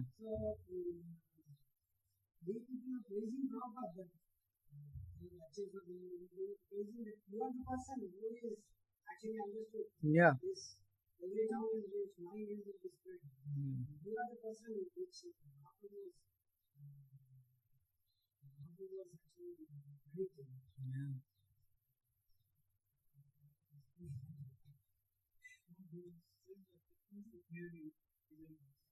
Yeah, he acknowledged many times about that. He proudly said also. Yeah. Yeah, many times. Srila Prabhupada proudly said that's a transcendental pride, which is the status of Acharya. Like that letter which we were reading yesterday. Yeah, I mean it was written by Prabhupada, and in which Prabhupada himself has said that down to the line of our spiritual master considers that Krishna is right and you are a fool. Like Prabhupada boldly he kept his position very clear.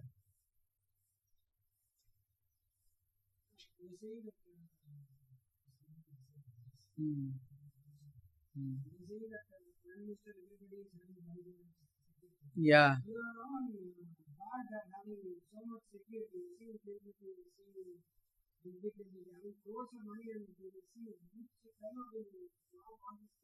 Yeah, because you don't have security system.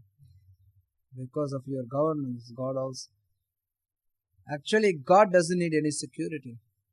God doesn't need any ornaments either. But it is for the service. Though those who are engaged in the security of the Lord's ornaments, they are doing service. Even without their knowledge. They are engaged in some kind of service to the Lord. They definitely get lot of Agyata security. Yeah, it's just there in Bhakti Rasamrita Sindhu. Even the flies or even the ants, have.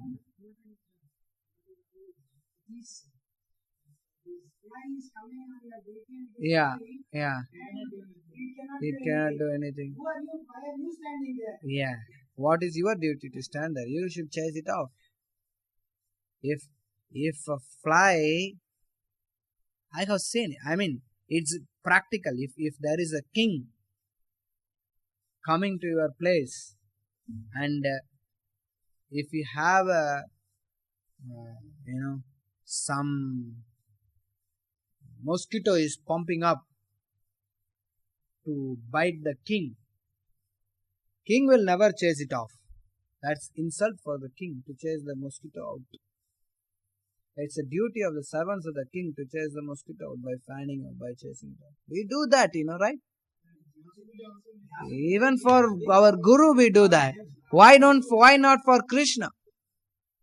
Right? It's just common sense. He's a big man. He doesn't need to move a mosquito. And anyway, another point is that he is not going to be affected.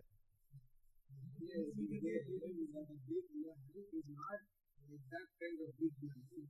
What kind of big man is he? If he is so puffed up that he cannot chase a mosquito that sits on his body. This is the idea that no, it is not a puffed up man. He just doesn't need to do that. He is so powerful that he is not bothered about that. If for example, I am a man, right? I am a man. I am wearing very simple dress. So, but in case if I am wearing a heavy dress, for example, if you go to London or somewhere, you have to wear a dress of 5 kg, or if you go to Switzerland, sometime you may have to wear heavy dress, right? Which may weight for 3 kg or something like that. Yeah, 5 kg dress, right? Something like that. So, I am a man. I have energy. I can carry it, right? It's a heavy burden, right? But when I am wearing this dress, I don't have any burden of feeling. When I carry a load which is more than my capacity, I feel disturbed by that load. But if something is within my capacity, I don't even bother whether something is existing or not. So a mosquito bite is something which is too insignificant for the Lord to even bother about it. So it's not that he is feeling, uncomfortable with that. He doesn't have any uncomfortability. He is completely comfortable. He is Anandamaya Besa. He is completely transcendent, blissful. Nothing of this material world can affect him. But only thing is that he is just not bothered about it. And it is the duty of others to see that it is maintained clearly. That is done as a seva. Yeah, that also comes from the Lord. He only gives the energy to fly. From where does the mosquito get the energy to fly? It gets the energy from, everything comes from the Lord. He gives the intelligence to fly. Come near to the Lord. It's just completely stupid discussions of these atheists. Those who don't know about the Lord, those who don't know about the deity form of the Lord, they think in these ways. You see, we see that devotees see in a different way. You look at this chapter, just before few verses, Bhishma Dev is saying that your whole body was decorated with the blood and the wounds created by my arrows. That was attracting form. It's alankrita. He uses the word that was. Everything is decoration for the Lord.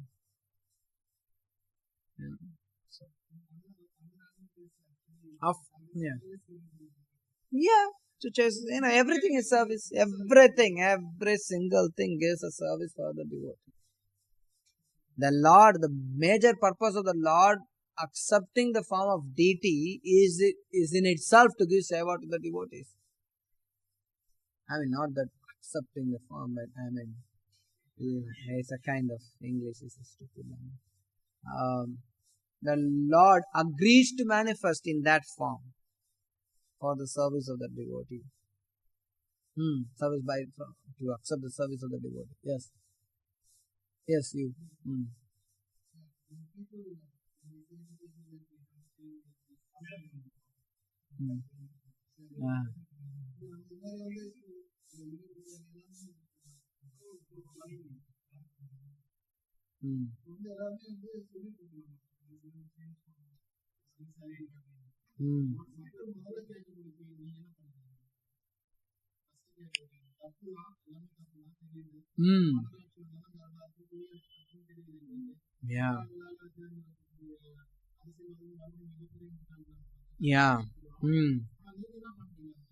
நீங்க அதற்காக என்ன பண்றீங்க?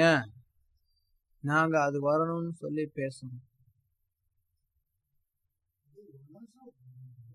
No. நாங்க வரணும் அப்படின்னு சொல்லி பேசணும். முதல்ல பேசுறோம். அப்புறம் அதை எந்த அளவுக்கு இம்ப்ளிமெண்ட் பண்ண முடியுமோ அந்த அளவுக்கு இம்ப்ளிமெண்ட் பண்ணிட்டு இருக்கணும். ரைட்? ஸ்ரீல பிரபுபாத் வர்ணாசிரமத்தை ஏற்படுத்தணும்னு சொன்னா, நீ வர்ணாசிரமம் பண்றோன்னு சொல்ல முடியாது. பிகாஸ் வர்ணாசிரமம் இன்னும் இஸ்கான்ல நம்ம வந்து ஃபுல் ஃபிளட்ஜ்ல பண்ணல. ஓகே, ஸோ சில பேர் அதற்கான முயற்சியில ஈடுபட்டு இருக்கிறோம் நாங்க. பட் ஃபர்ஸ்ட் பாயிண்ட் என்ன அப்படின்னா, அதை பத்தி நம்ம பேசுறோம், பிரச்சாரம் பண்ணணும். அதாவது ஒண்ணு என்ன அப்படின்னா, எல்லா விஷயமுமே எந்த ஒரு விஷயமா இருந்தாலும் முதல்ல மனசுல தோணணும், அதை செய்யணும். அப்புறம் அது பேச்சுல வரணும், அப்புறம் அது செயல்ல வரணும். வெறும் பேச்சாவே இருந்துருதே அப்படின்னு நீங்க சொல்லலாம். சில நேரங்கள்ல சில விஷயங்கள் பேசாவே தான் இருக்கும். பிராமணர்கள் என்னைக்குமே பேசிட்டு தாங்க இருப்பாங்க. பிராமணனுடைய பணி அறிவுரை கொடுக்கறது தான். சாதுக்களுடைய பணி போய் இப்படி இருக்கணும் அப்படி இருக்கணும்னு சொல்லி ஒரு ராஜாவுக்கு வந்து ட்ரைனிங் கொடுக்கறது கிடையாது. ராஜா எப்ப வராரோ அப்ப ட்ரைனிங் கொடுப்பாங்க பிராமணர்கள், இல்லைன்னு சொல்ல. நான் என்ன சொல்றேன்னா, ராஜா அவங்களே போய் கத்திய தூக்கிட்டு போறது கிடையாது. Very rare cases. பிராமணனுடைய பணி அறிவுரை கொடுக்கறது தான். அந்த அறிவுரை கொடுக்கக்கூடிய பணியை பிராமணர்கள் செய்யறோம். நாங்க பிராமணர்களா இருக்கிறோம், சமுதாயத்துக்கு என்ன பண்ணணும் அப்படிங்கறத அறிவுரை கொடுக்கிறோம். அதனால பேசத்தான் செய்யும். சிஸ்டமே தப்பா இருக்கிறதுனால பிராமணர் சொல்றதை நீங்க கேட்கறதுக்கு தயாரா இல்ல. அந்த சிஸ்டத்தை மாத்தணுங்கிறதுக்காக நாங்க வந்து வைஷ்ணவ சமுதாயத்துக்குள்ளார இருக்கக்கூடிய மற்ற சுபாவங்கள் இருக்கக்கூடிய மக்களை வச்சு வர்ணாசிரம தர்மத்தை கொண்டு வரணும்னு சொல்லி பிரியப்படும். அதற்காக சில விஷயங்கள்ல நம்ம வந்து செயல்படுத்திட்டு இருக்கோம். அதனால எல்லாருமே வந்து நீ என்ன செய்யற அதுக்குன்னு சொல்லி கேள்வி கேட்டாங்கன்னா எதுவுமே யாராலையும் செய்ய முடியாது. ரைட்? ஓகே, நான் அது மாதிரி பேசக்கூடிய மக்கள்கிட்ட ஒரே ஒரு கேள்வி கேட்பேன். இந்தியாவில் எத்தனை கோடி மக்கள் வந்து இந்தியா கிரிக்கெட் மேட்ச்ல ஜெயிக்கணும்னு சொல்லிட்டு ஜெயிக்கணுங்கிறத பத்தி பேசுறாங்க? எத்தனை கோடி மக்கள்? ஒரே ஒரு கேள்வி, இந்த கேள்வி பதில் சொல்லுங்க. இந்தியாவில் எத்தனை கோடி மக்கள் இந்தியா கிரிக்கெட் மேட்ச் நடக்கும்போது ஜெயிக்கணும்னு சொல்லி அத பத்தி பேசுறாங்க?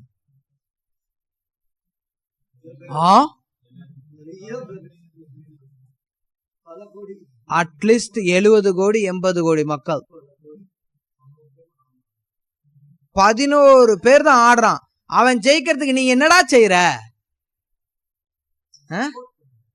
அவன் ஜெயிக்கிறான், அதுக்கு நீ என்ன பண்ற? பேசுற. என்னத்துக்கு பேசுற? நீனு பேசாம கம்முன்னு உட்காரு.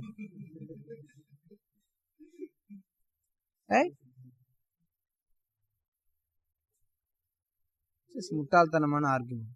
நீ என்ன செய்யற? சும்மா பேசினா மட்டும் போதுமா? நீ என்ன செய்யற கிரிக்கெட்ல ஜெயிக்கிறதுக்கு?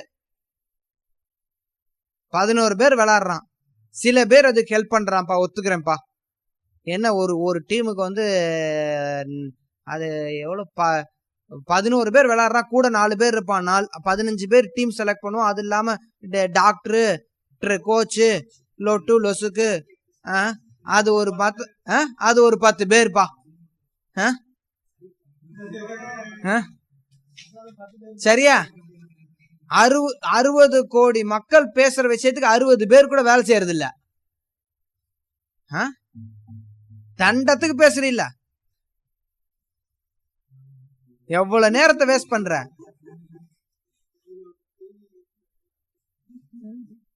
அஃப்கோர்ஸ் அது மட்டும் இல்ல, அதுல வந்து ஜெயிக்குதோ தோக்குதோ, ஆக்சுவலி பாத்தீங்கன்னா டிஃபரண்ட் டாபிக் ஆல் டுகெதர். ஜெயிச்சாலும் தோத்தாலும் ஒன்னும் பெரிய வித்தியாசம் கிடையாது. அதாவது நான் இது பிலாசபி ரீதியா சொல்ல, அதான் பிலாசபி ரீதியா சொல்லல, பிராக்டிக்கலா பாத்தினாலும் ஜெயிச்சாலும் தோத்தாலும் ஒன்னும் பெரிய வித்தியாசம் கிடையாது. எல்லாருக்கும் எவ்வளவு பைசா வருமோ அந்த பைசா வந்துடும். என்ன ஜெயிச்சுட்டே இருந்து கொஞ்சம் அப்பப்ப கொஞ்சம் ஜெயிக்கணும். தோத்துட்டே போயிட்டு இருந்தா மக்களுக்கு இன்ட்ரெஸ்ட் விட்டு போய் அவங்க வந்து பார்க்க மாட்டாங்க. டிவி பார்த்தாலே போதும், மக்கள் டிவி பார்த்தாலே போதும். விளம்பரம் தான் காசு, அதுக்குதான் நடத்துறது. எவ்வளவு நடத்த முடியும், எவ்வளவு பேர் பார்க்க வைக்கணும். அப்பப்ப ஜெயிச்சாதான் மக்களுக்கு ஜெயிக்கும்னு நினைச்சு டிவி பார்ப்பான். ரைட்? எப்பவுமே தோத்துட்டே இருந்தான்னு நினைச்சுக்கோமே, அடப்பா பா போர் அடிக்குது அப்படின்னு பார்க்க மாட்டாங்க. அதனால அப்பப்போ ஜெயிக்கவும் வச்சிருவாங்க. அப்பப்ப ஜெயிக்க வச்சிருவாங்க. அப்பப்ப ஜெயிக்க வச்சிருவாங்க. இப்ப பாரு, இந்தியால வந்து ஒலிம்பிக் மேட்ச் நடக்குது, இல்ல வந்து ஒலிம்பிக் கூட்டுத்தலுங்க, அது ஒன்றும் பெருசு கிடையாது. இதை எடுத்துக்கோங்க. இல்ல நான் வந்து அதுக்கு அடுத்த லெவல் போறேன். ஒலிம்பிக் விட்டுருங்க. உலகத்திலேயே வந்து அதிகமா பைத்திய மாதிரி ரசிகர்கள் இருக்கக்கூடிய வந்து football, right? Football world cup நடக்கும்போது சும்மா எவனாவது அப்பப்போ எங்கேயாவது எவனா பார்த்துட்டு இருப்பான், அவ்வளோதான். இன்னும் doesn't make any money from India.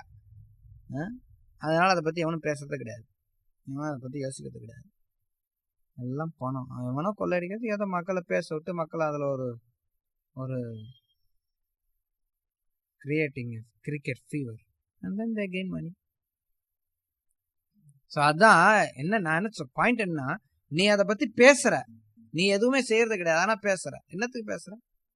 அதே மாதிரி நாங்கள் பேசுகிறோம், எங்களால் செய்ய முடிஞ்சா செய்யறோம். ஆனால் நாங்கள் வந்து அட்வைஸ் கொடுக்குறோம். இந்த அட்வைஸை நீ எடுத்துக்கிட்டீங்கன்னா நீ ஃபங்க்ஷன் ஆகும். இந்த நாங்கள் கொடுக்குற அட்வைஸை எல்லாராலும் எடுத்துக்க முடியும்,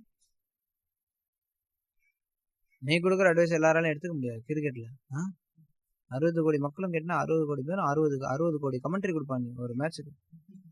இது எல்லாத்தையும்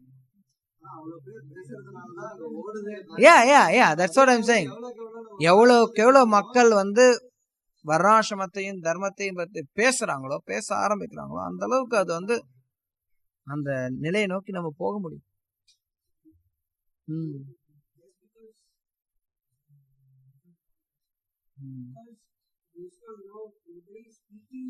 Yeah, it's the same thing. Nothing is moving.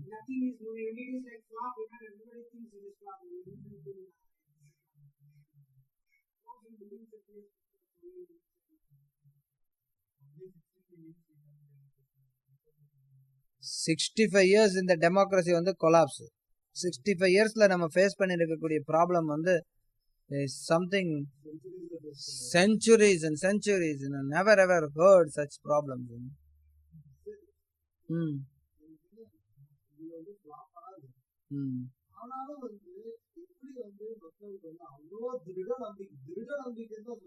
Yeah.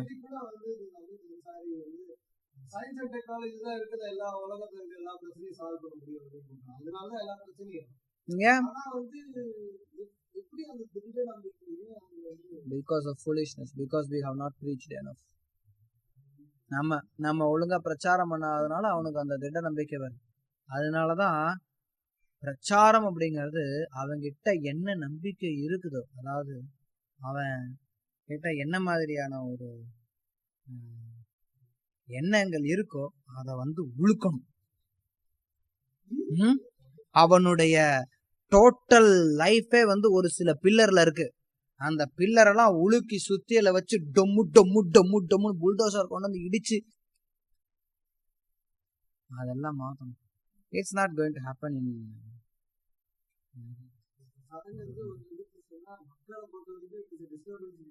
S, obviously we disturb, you know, we disturb them everywhere. எல்லா இடத்துலயும் டிஸ்டர்ப் தான் பண்றோம். அவன் நல்லா என்ஜாய் பண்ணிட்டு இருந்தான், அவனை நீ வந்து மாமிசம் சாப்பிடக்கூடாதுன்னு சொல்லும் போது it's a big disturbance for him. TV பார்க்க கூடாதுன்னு சொல்றீங்க, மாமிசம் சாப்பிடக்கூடாதுங்கிறீங்க, சூதாடக்கூடாதுங்கிறீங்க, வாழ்க்கையே பாலுறவுல தான் இருக்குது, அதையும் நீங்க கூடாதுங்கிறீங்க. என்னையா நீங்கெல்லாம் எங்களை இவ்வளவு டிஸ்டர்ப் பண்றீங்களா? Yes, preaching is a disturbance. Even if you preach follow the related principle, which is a basic. So everything is a disturbance. Yeah. Disturbance is inevitable.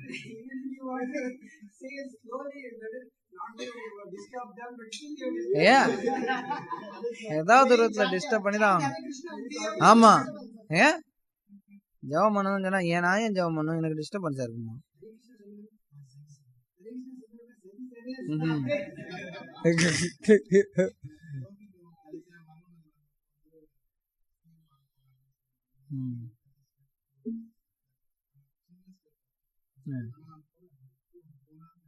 No, they didn't go.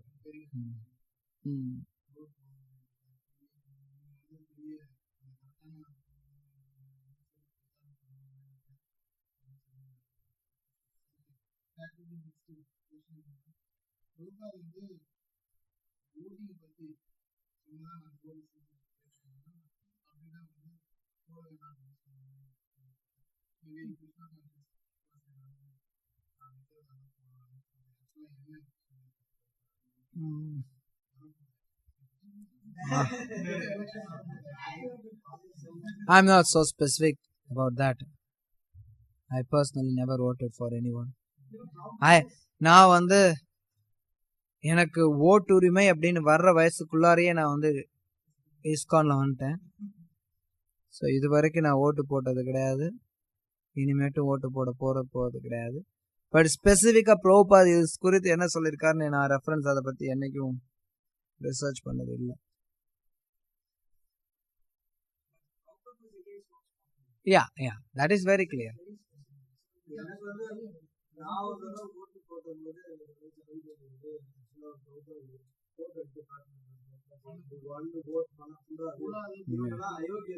Yeah, I also saw many such things. Yeah. Anyway, doesn't make any sense.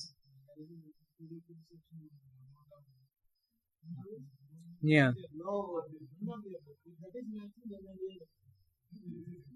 That is not the solution. Actually, that is not the creating new problems. Yeah.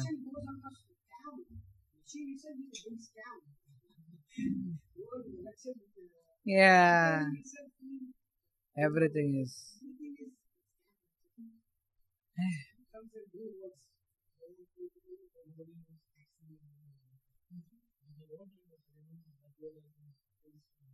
Yeah, but some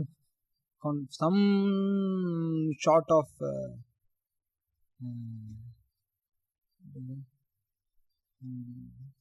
some sort of truthfulness is still there in Kali Yuga. Austerity, cleanliness, and mercy, these three has gone completely. Some sort of truthfulness is that. Some feeling, okay, this fellow is saying something, okay, we have some kind of faith, maybe it's happening.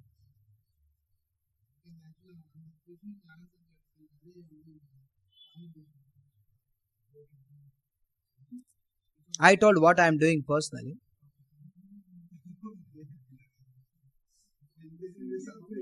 And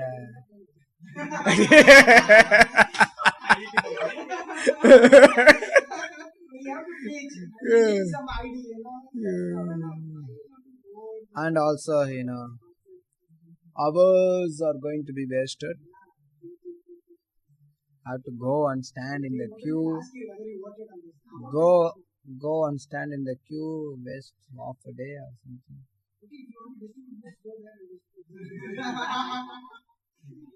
Actually, one thing I thought, in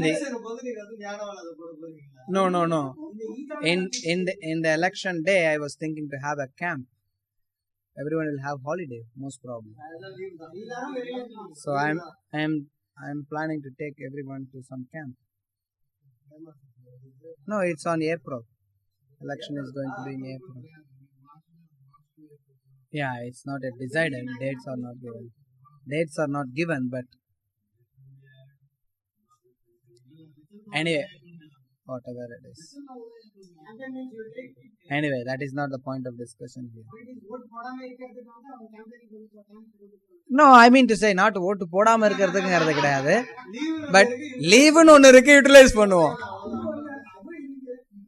Okay. Srila Prabhupada ki jai. Srimad Bhagavatam ki jai.